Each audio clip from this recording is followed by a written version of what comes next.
গতকাল অর্থাৎ 19/5/2024 ইংরেজি তারিখে ভাষা শহীদ দিবসের দিনে পাথু মেধা বিকাশ কোচিং সেন্টারের কর্ণধারা শ্রীযুক্ত রাহুল দেব মহাশয়ের পরিচালনায় উৎসাহ ও উদ্দীপনার সহিত দশম শ্রেণী উত্তীর্ণ ছাত্রছাত্রীদের সম্বর্ধনা দেওয়া হয় ও সাংস্কৃতিক অনুষ্ঠানেরও আয়োজন করা হয়।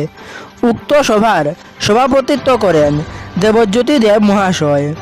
অন্যান্য শিক্ষকগণের মধ্যে উপস্থিত ছিলেন শ্রীযুক্ত সৌরভ চক্রবর্তী, মুক্তদির হোসেন ও সন্তোষ চক্রবর্তী মহাশয়। অতিথিবৃন্দদের মধ্যে উপস্থিত ছিলেন নজরুল ইসলাম, কমলেশ দাস, মণিলাল চক্রবর্তী, আব্দুল নূর মোহাম্মদ ও আব্দুল জলিল প্রমুখ।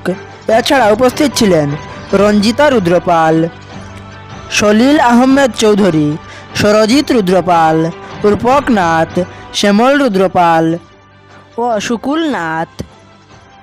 প্রথমে উদ্বোধনী সঙ্গীত দিয়ে অনুষ্ঠানের শুভারম্ভ হয়।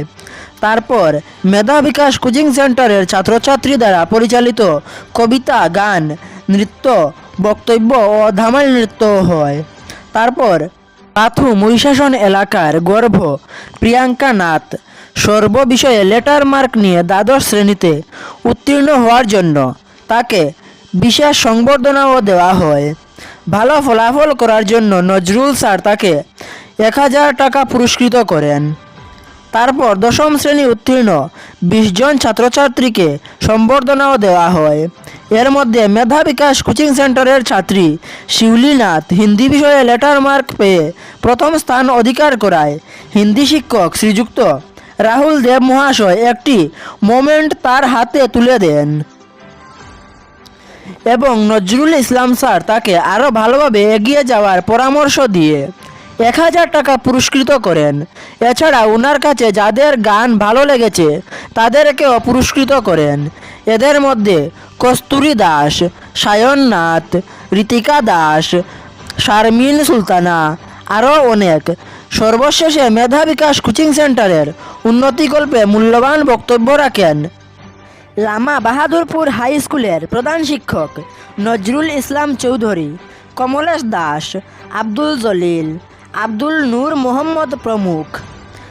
পরিশেষে সভাপতি মহাশয় মেধা বিকাশ কোচিং সেন্টারের সর্বস্তরীয় ছাত্রছাত্রীদের এগিয়ে যাওয়ার আশা রেখে ও উপস্থিত সবাইকে অনুষ্ঠান উপভোগ করার জন্য ধন্যবাদ জানিয়ে ও সবাই উজ্জ্বল ভবিষ্যৎ কামনা করে সভার সমাপ্ত ঘোষণা করেন এবং জনগণ মন গেয়ে অনুষ্ঠানটির সমাপ্ত হয়। Reported by Karimganj TV news.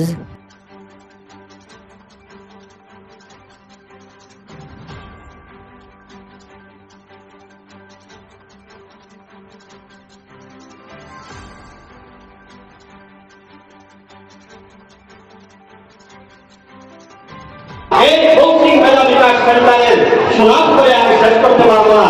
আমার বাড়ির পাশেই আমি প্রতিদিন অফিসে যাওয়ার সময় এবং অফিসে আসার সময় দেখি এখানে ছাত্র বিদ্যমান, শিক্ষকরা বিদ্যমান, ক্লাস চলছে।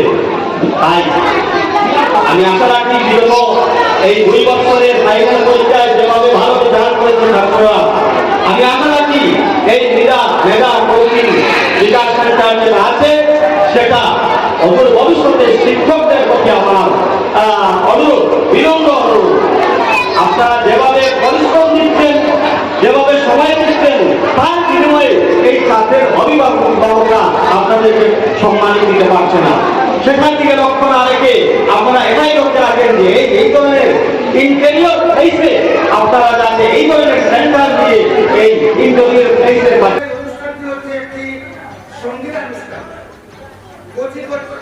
অনুষ্ঠান যেখানে সঙ্গীতের আরাধনা করা হয়। এই সবাই এসে আমি নিজেকে ধন্য মনে করছি।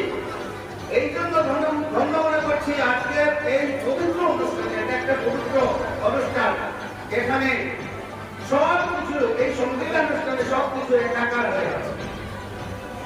এখানে সবাই ভারতীয় হিসাবে আমরা নিজেদেরকে গর্ববোধ করতে পারছি। আজকের এই সভা দেখে নিশ্চয়ই আমাদের ভারতী মা আমাদের উপর আশীর্বাদ করবেন।